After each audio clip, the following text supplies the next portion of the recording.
In tonight's video, we're going to talk about special cases for factoring. The first one we're going to discuss is the difference of squares. So for this lesson, a couple of things you should already know.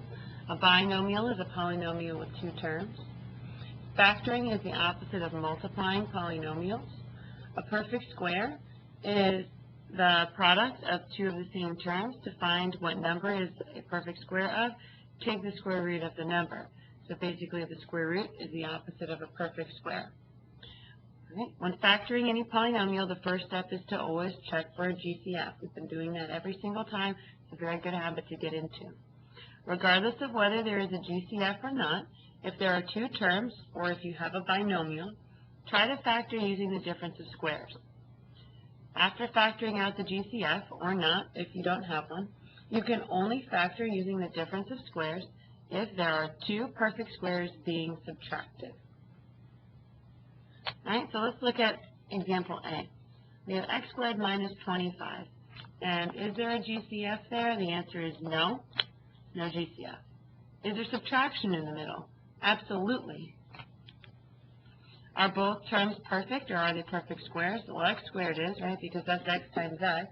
And 25 is definitely a perfect square because that's 5 times 5. So this is a difference of squares, and it's a candidate to use a little shortcut. So our first term is x squared, and the square root of x squared is x. The second term is 25, and we're going to kind of ignore that subtraction in the middle. We don't typically do this, but for difference of squares, that's okay, because we can't take the square root of a negative number, so we're going to take the square root of 25, and that gives us 5. So our result here will be the first square root plus the second square root times the first square root minus the second square root. So again, that's a shortcut when you have difference of squares. So this will be x plus 5 times x minus 5 as your factors. All right. Next example, I have 16x squared minus 9, and the two terms are indeed being subtracted. No GCF, and the terms are being subtracted. Are both terms perfect squares? 16x squared is, and 9 also is. So this one is another good candidate to use the perfect difference of squares for. So our first term is 16x squared. And if I take the square root of that, square root of 16 is 4. Square root of x squared is x. Our second term is a 9. And the square root of 9 gives us 3. So our final answer would be 4x plus 3 times 4x minus 3. I don't think I can fit that hole in the little blank there, so I'm going to go ahead and write it below. Okay. Example number, or letter C. I have 81a squared minus 49b squared. Any GCF? Nope. Subtraction? Absolutely. Are both terms perfect? 81a squared, 81 is a perfect square, a squared is a perfect square, so that's true. Negative 49b squared minus 49 is perfect, b squared is a perfect square, so the answer is yes. First term is 81a squared. Second term is 49b squared. So I would take the square root of both of those. Square root of 81a squared is going to give me 9a. Square root of 49b squared is going to give me 7b. So my final answer is going to be 9a plus 7b times 9a minus 7b.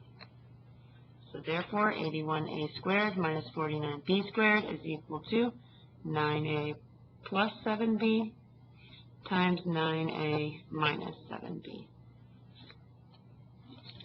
Turning my page over. Couple more examples of this. Hopefully you guys are getting a hang of it. Alright, 75x squared minus 12. Is this a perfect, or is there a GCF? Yes, in fact there is. I can factor a 3 out of both of these terms. So if I pull out 3, that gives me 25x squared minus 4. Now I'm going to use this piece here. So is there subtraction? Absolutely. So minus 4. So yes. Are both terms perfect squares? 25x squared and 4? Yes.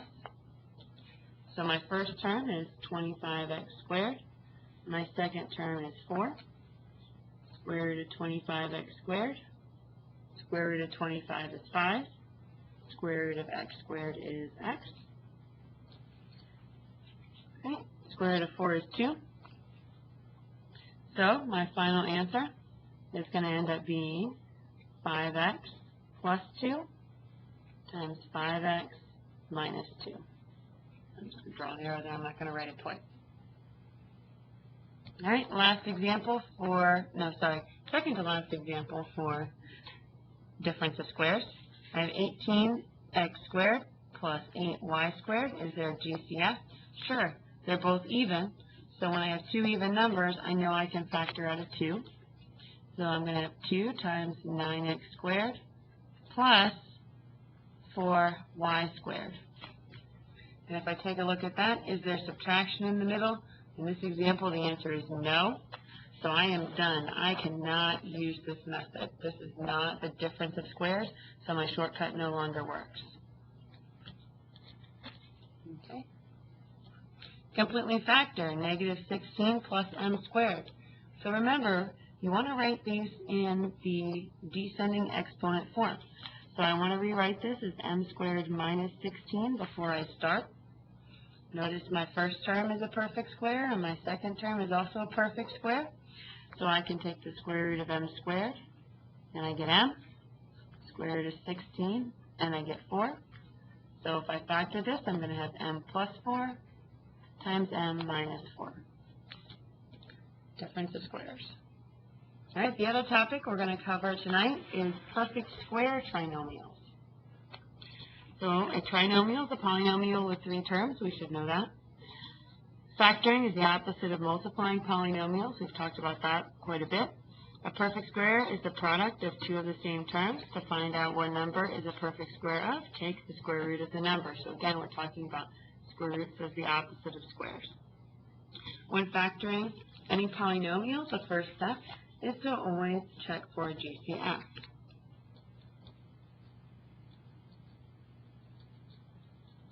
Again, we remind ourselves of this every single time. We want to make sure that we don't forget it. Okay.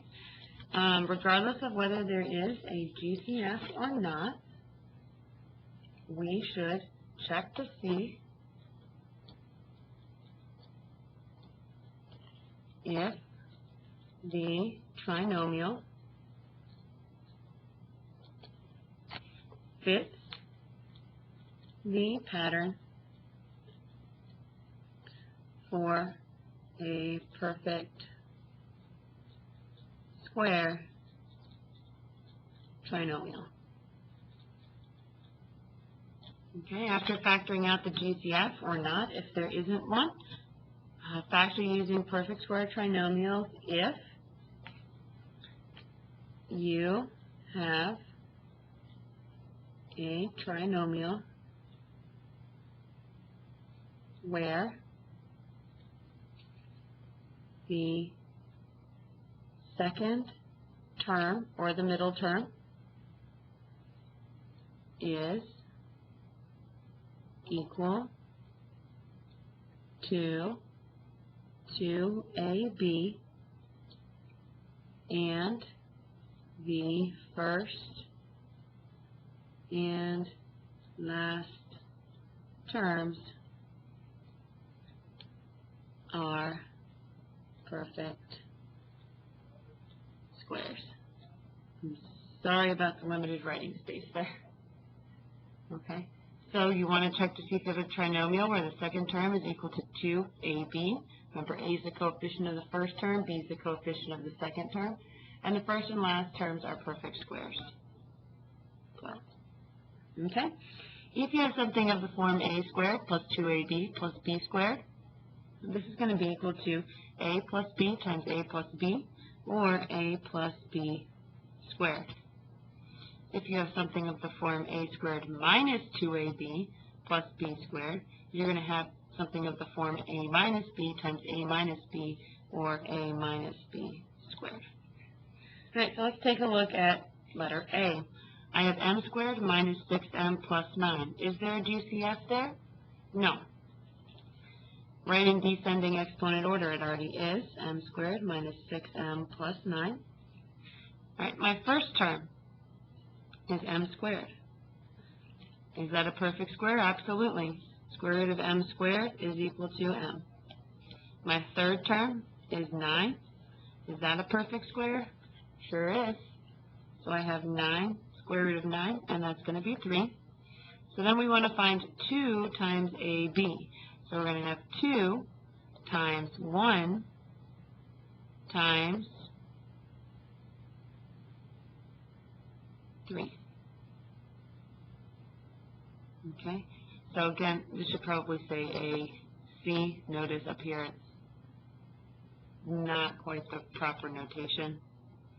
Okay, so it's twice the first term times the coefficient of the last term. So this would be 2. Oh no, I lied. This is going to be 2 times A, which is m, times B, which is 3, which gives me 6m. So that's 6m in the middle, so the answer would be yes. I'm sorry about that. You're a little confused there. All right, so then we're going to write the factors of a square binomial using the formulas above. So notice I have a minus sign here, so I'm going to look for the one with the minus sign. So I'm going to end up with A, which is m, minus 3, which is b, and then I have m minus 3, which gives me m minus 3 squared. And you can always check that using the grid method to make sure that you did your work correctly. All right, a couple more examples. There it is. Check your work with the grid method. So that would be m minus 3 times m minus 3. So that gives us m squared minus 3m minus 3m plus 9. And sure enough, if I add here along the diagonal, I'll end up with m squared minus 6m plus 9. All right, completely factor 8x plus x squared plus 16.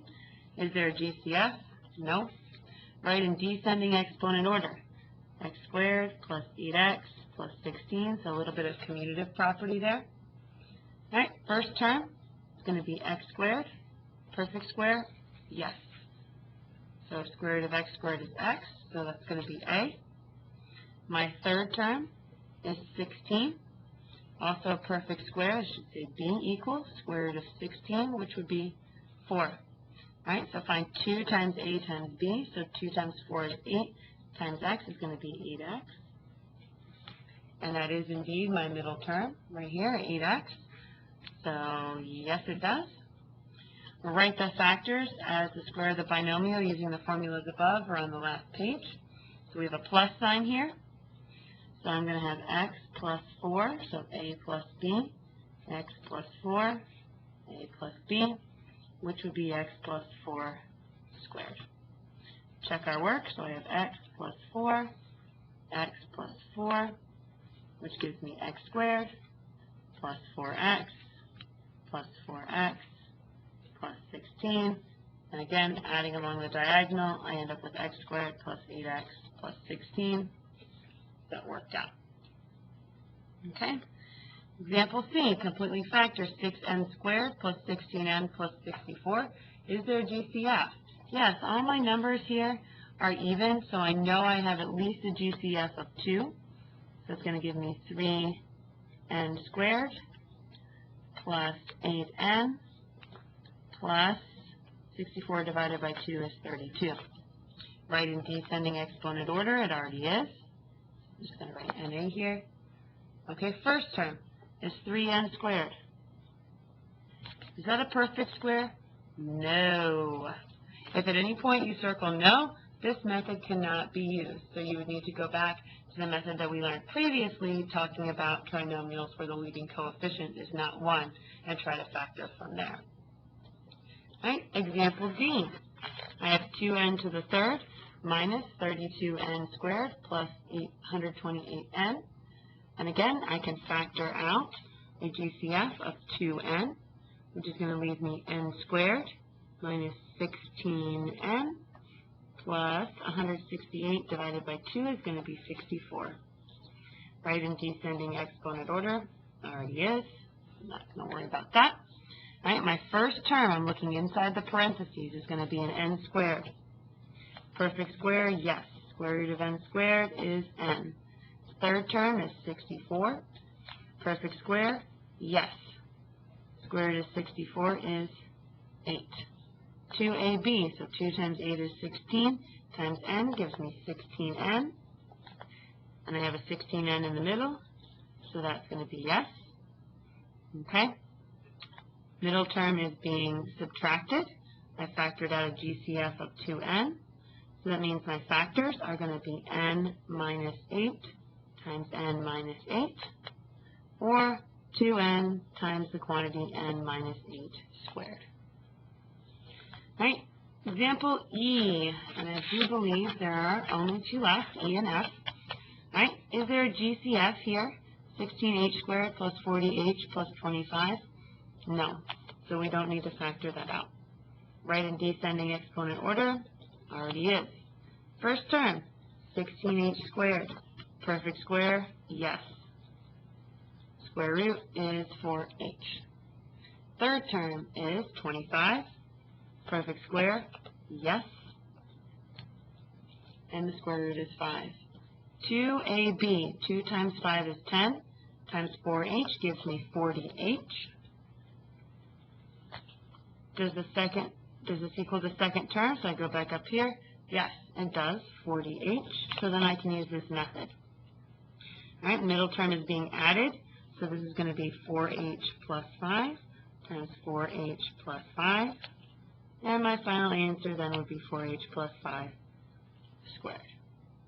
Last example, example F. Completely factor 9g squared minus 15g plus 4. Any GCF here? No. Descending exponent order already is. First term is a perfect square. So I have 9g squared. Perfect square, yes. Square root. With being square root of 9 is 3, square root of g squared is g. Third term is 4. Perfect square, yes. Square root of 4 is 2. And my middle term, 2 times this, so 2 times 2 is 4, times 3g would be 12g. And that is absolutely not what I have in the middle here. So the answer is no, and I would need to test another method. Now I do want to say that if you forget how to factor using these special case rules, the other method that we learned for factoring trinomials will work. You'll just need to recognize at the end that it is a perfect square or a difference of squares. So again, you can use the previous method for factoring trinomials, but these are some shortcuts, and we will be practicing these shortcuts in class tomorrow. Thank you, and have a great evening.